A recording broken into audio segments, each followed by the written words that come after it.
ど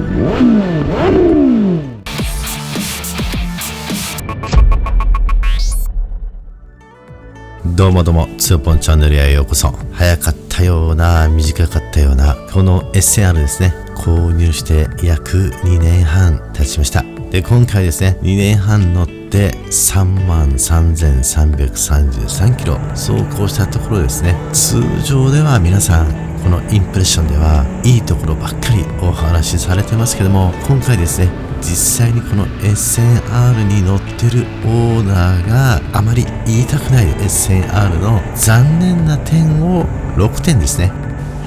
皆さんにお伝えしたいと思います。こういうのはですね、なかなか一般的には言うべきではないかなと思ったんですけども、今回最後にですね、皆さんに SNR の残念なところをお話ししたいと思います。よろしければどうぞ最後までお付き合いください。残念なところ第6位。もうすでにご存知の方もいらっしゃるかと思いますけれども、この SNR ETC の反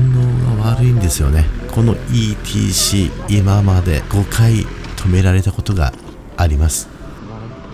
それはこの ETC が悪いのか、反応するバーの問題なのか、ちょっとその辺は詳しくわかりませんけども、これSNR のこの ETC を取り出すときですね、めちゃめちゃ狭いんですよね。で、大体ですね、無理くりこう引っこ抜いて ETC の機械を出した後、またカードを差し込むときですね、あれ向きがどっちだったかな、またこれじゃ逆だとですね、止められるんじゃないかなっていうふうに思ってよく迷うことがあります。そして大体出した後ですね、手を見ると傷だらけになって手が血だらけになってることなんてあります。ここは本当残念な点ですね。この手のバイクだと、こういうスペースに標準的についてるだけでもよしと思うしかないんでしょうかね。そして残念なところ第5位。とにかくですね、この純正のミラーは後方を見るときほぼ腕しか見えません。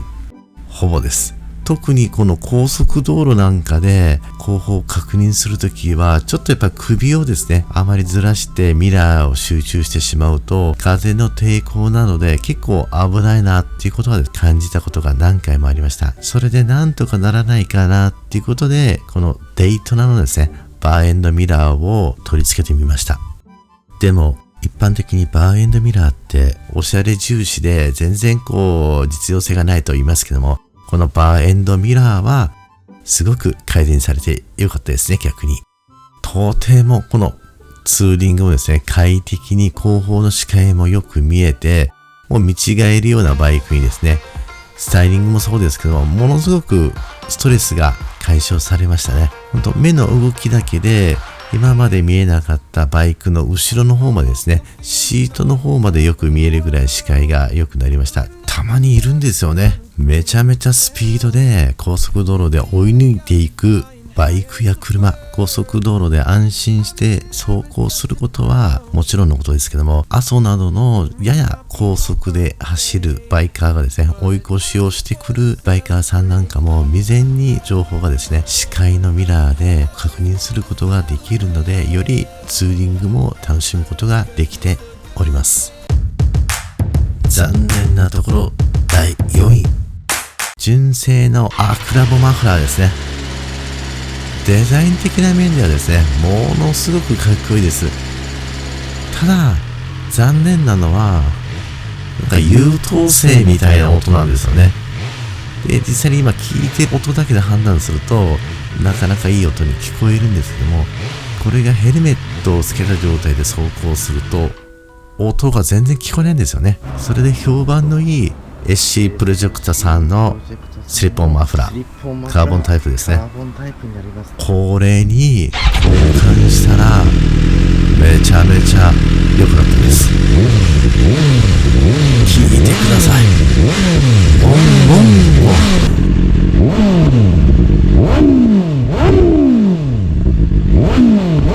ン。もう見違えるようですね。もう戦闘能力を高まったようなレーシングマシンになったような感じになりました。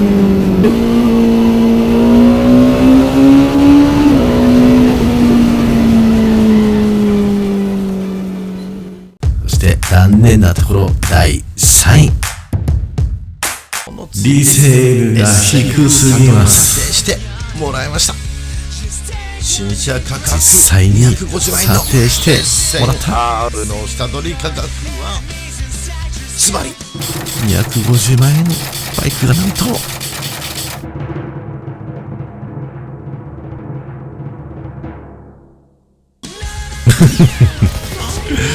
うびっくりっていうか残念っていうかですね、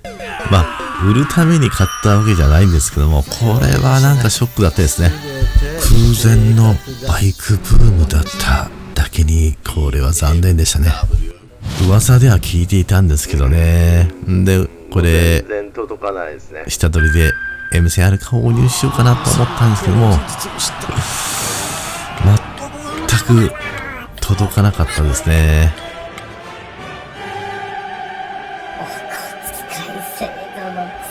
いろんなところで下取り査定してもらったんですけども、やっぱりこのアップスさんもですね、下取りしたらもう最低価格でした。そして残念なところ第2位、とにかくですね、高速道路での風圧がもうたまりません。特に冬場は風がすごく硬く感じてですね、法定速度で走る場合でも当然そうなんですけども、この高速道路の風圧がすごくて、せっかく165馬力のパワーがあるバイクなんですけども、風圧がですね強すぎて常に高速ではストレスを感じて走っております。中にはこう純正のですねカウルもあったりするんですけども、サイズ的に見てもやっぱりちょっと小さすぎるので、逆に今こうスマホがありますけども、スマホに頭を伏せる方が風の抵抗がややないような感じぐらいで、本当このストファイ系のバイクではもう仕方ないんでしょうかね。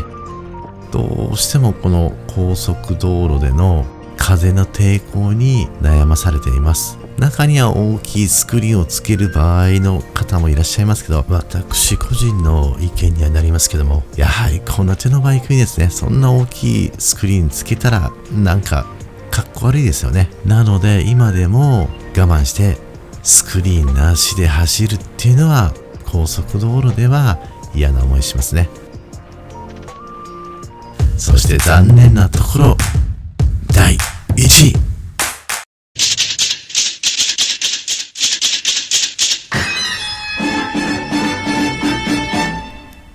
前回の立ちこけですね。バイクの方がようやく治ってきました。転倒した時に保険を使うべきか、前回転倒した時にバイク屋さんですね、持って行った時にだいたいいくらぐらいかかるのかですね、修理の方が終わりました。金額的にはいくらぐらいとか見積もりの方は、実はそのバイクを取りに行く前日に振り込み完了届通知の方がありました。保険を利用してお支払いをいたしましたのでご案内申し上げますということの文書が来ました。だいたい40万から50万円ぐらい、ひょっとしたら超えたっていうふうに言ったらですね